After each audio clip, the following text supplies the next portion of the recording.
Hello everybody and welcome back to Rolling Solo. My name's Adam Smith and I'm going to be doing an unboxing for a game I've been waiting for so long, and it's finally arrived today at my doorstep on a Saturday, which is very rare, and sorry about the camera shaking. This thing weighs a ton.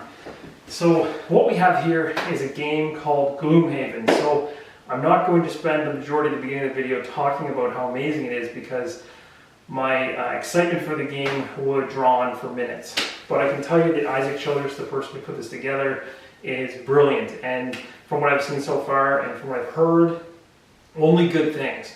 My wife was so excited she already cut the box open, so the beginning of this unboxing has already happened. And now what I'm going to do, is for your viewing pleasure, is open this thing up and hopefully not struggle too long with getting this out of the box. So we're going to take a rip open here of this box, which was, it's fairly big. And just to give you guys an idea, this is 24.2 pounds of board gaming goodness. So this thing weighs a ton, and even when I put this on the table, I think you guys could have seen that the whole table shook. So I'll sit back down in a second, but for now I'm just going to try to get this monster out of the box. So you can kind of see if I tilt it, it's actually got some foam padding around the corners, so I'm really hoping that that's held up, because I had seen some things online of people saying that it wasn't enough. So let's see.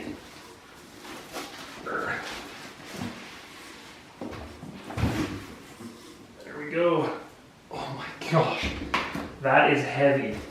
Okay, so there we go. The box completely removed. I'm gonna throw this over here to the side. Oh man, this thing looks nice. Wow. And is it ever huge? Oh my dear. Well, I'm lucky to say, or I should say that I'm very lucky, because it appears there isn't any major damage to the box. I can kind of see a little bit of a bump in the middle here, like a raised portion, probably where the majority of the weight was on this when it was packaged. But at the end of the day, no dented corners. I can kind of show you guys, like each corner here is perfect. There isn't any dents along the sides. Very nice. And the front is amazing. Here's the back.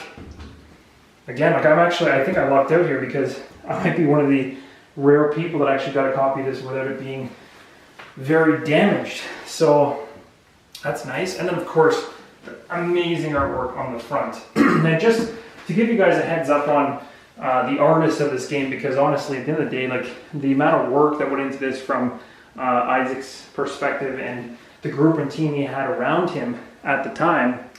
The individuals, Alexander, Josh, and Alvaro, I'm not going to bother pronouncing their last names because I'll probably mispronounce them and butcher them, but this game looks beautiful. And from what I understand from reading about it online and things like that, is the characters here on the side. So I'll flip this around like this, because I'll be opening it this way anyway. These I believe are the starting 6 characters right here.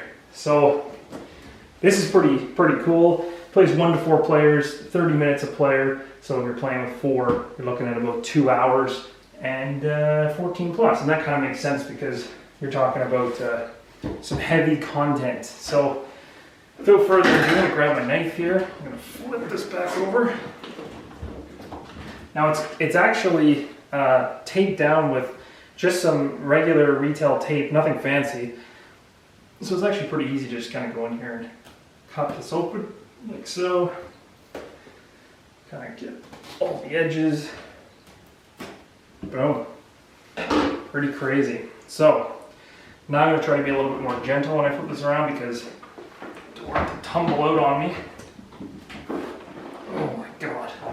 This looks heavy. Okay, there we go. Oh, I feel like I'm opening like furniture. Like this is actually pretty large. I don't know if you can tell when I'm sitting from the camera here. It's like, this is a pretty big box. If I want to give you some quick perspective, before I crack this open, here's an example of Arkham Horror, the card game. Insane. Now again, you're talking about a base game for a card game. not very big, not really a big deal. Here's more of an average size box, something like Arkham Horror. I can tell you right now, Arkham Horror costs like, Canadian, it costs between $55 and $75, $80. Like, you pay 100 to 115 Canadian for this thing, or 125, maybe in the more expensive shops. But like the amount of content in this thing is just, it's literally mind-blowing. And I'm really lucky because back when the Kickstarter started, or when I started getting into board games a couple years ago, after a little bit of time had passed, I ran into Kickstarter after I played a few games and gotten into the hobby. And Gloomhaven still had the ability to go and pledge or almost late back at the time, straight through Isaac. So I was like, why not? I obviously want the game, and I obviously thought that things looked good enough, and people were excited. So I was thinking, this might be a really cool game. But it took a while to get to me. I'm in Canada, so I think the Canadians are kind of getting this thing between last week maybe and next week. So this is kind of relatively new to the area because most of the people in the United States have actually gotten their copies already. So yeah, I mean, I think I could just sit here and look at the cover of this thing all day long, but I'm not going to put you through that kind of pain and suffering. So let's just crack this thing open. And I thought this was going to be easy to pull from the sides. Massive. Okay. All right, so what we have here is, and maybe what I'll do is, as I kind of unbox things, I know you're at a distance here, so what I'm going to do is I'm going to grab something in the box and I'll bring it over to the camera. We'll kind of move through it and stuff like that so that you can kind of get a good, better glimpse of what's going on in the box. So what we essentially have here, and what I'll do is I'll maybe just do a quick zoom here to get down to the level of the box. So what we have here is, we have a scenario book, okay? So this is going to be your, I'll just shuffle this over to the side. This is going to be your scenario book consisting of about 95 or 90 plus different scenarios. This is something that you don't want to spoil, something that you really want to not read to see what happens. There's introductions and conclusions, there's story behind this. This is a legacy game. So the first thing I'm going to say that I noticed when I was watching some other unboxings and some other things that I'd seen is that if you don't have a history of following this game, sometimes you can fall into this sense of understanding it to a certain point, but there are legacy aspects of this. So when I'm showing this unboxing, it's not to show you everything and just blast the box open. It's going to be to show you what you should see to the point of starting the game and not as if you have already played it before. So again, this is going to be a quick flip because again, I don't want you guys to be able to see necessarily what's inside the rule book per se, but here's kind of like the design of the rule book. So mine came with a bit of a crease in the middle, but I mean, when you've got that much content inside of a box, you are complaining about a small crease, and it's going to get creased when I use this anyway. So you can kind of see that the paper here is all very, very glossy. And I'm showing you the very first scenario because this is not really a spoiler, most people know it. But you can kind of see that like very glossy paper, there's quite a bit of content in terms of writing. You can see the introduction for this thing is quite long. You can see there's a little conclusion, which you don't want to try to focus on too much. But then you can look and see that, bam, you've got yourself like, just incredible amounts of different variations of maps and all this kind of stuff. It's mind-blowing, to be honest. And in my opinion, Isaac deserves some serious credit for this thing. And I think the people that were blind to this game and didn't know or don't know what it's about and purchased this thing at retail, you have no idea what kind of gold mine you're walking into in terms of board game content, picking up a game like Gloomhaven. It's going to be mind-blowing. I haven't played it, but I can just tell from the amount of content and the amount of effort and having all these different scenarios, it's insane. Cannot praise it enough. So if you go to the very, very back here, it looks like it goes to 74, I think. Sorry, 95. So it goes all the way down to 95 scenarios, right? I'm not going to go too much more of that because I don't want to spoil it even for myself. So that's going to sit like so. Okay, so the next thing we're going to look into is the party sheet. So the party sheet is a very, very, very thin. Probably has enough party sheets for probably one for each of the starting individuals. So this is something you can find on Board Game Geek. You know, because Isaac has released some of this legacy content into PDF form or Word form, so that you can go ahead and print these types of things off, so that you can ensure that you're actually able to, you know, use it more than once and not have to be sitting there erasing the whole thing all the time, which I think would be kind of silly. So that's essentially that. So maybe I'll put that up there. You've got a town records book. Now this is something you guys need to know. This is sealed, and it's supposed to remain sealed. The game itself, as Isaac had told us, if you've been following along with the Kickstarter and also just with his regular announcements or interviews, this is supposed to stay wow. This is supposed to stay sealed until the game tells you to open it up. So do yourself a favor and don't open that up, because you will be very disappointed and upset when you start seeing things you shouldn't see. So I will say that the scenario book, in terms of quality, because I didn't really mention that, it is a little bit lighter. I think my one critique of it, which again, what I'll probably do is do a separate video where I talk about components, so maybe I won't get into that too much. So maybe I'll leave my thoughts for that instead, actually. But just as a quick kind of thing, I think he probably could have put a little bit of a heavier cover on these ones, because I feel like over time this could get really beat up. The rulebook, on the other hand, is very, very solid. I can tell it's very much standard rulebook type material in terms of thickness and the quality of the paper and the glossiness and whatnot. Very, very, very nice artwork. Like you're talking like the guys behind Gloomhaven that put this stuff together. Just incredible stuff. So cannot wait to just dive into this beast and figure out everything there is to know about it. Because it's literally a living world in a box, is the best way to say it. So I'm going to zoom out just a bit here. There we go. Okay, so we've gotten through those couple pieces, and it's a rule book, so at the end of the day, there's not too much to see in terms of that. So I won't spend too much time on that one. This right here is the map of Gloomhaven. So, wow, this is actually really nice. Wow, that's way nicer than I thought it was going to be. So essentially what you have here is you have the map of Gloomhaven, which I'm like not even able to pronounce. And what I'm going to do is I'm just going to kind of knock this down a bit for you guys, bring it in so that you guys can see it. Yeah, we'll just zoom that in a bit. So as you can kind of see there, you've got what is a prosperity track along the bottom here. So this is going to be the prosperity of the town of Gloomhaven, which is located right here in this little dotted area in the middle of the map.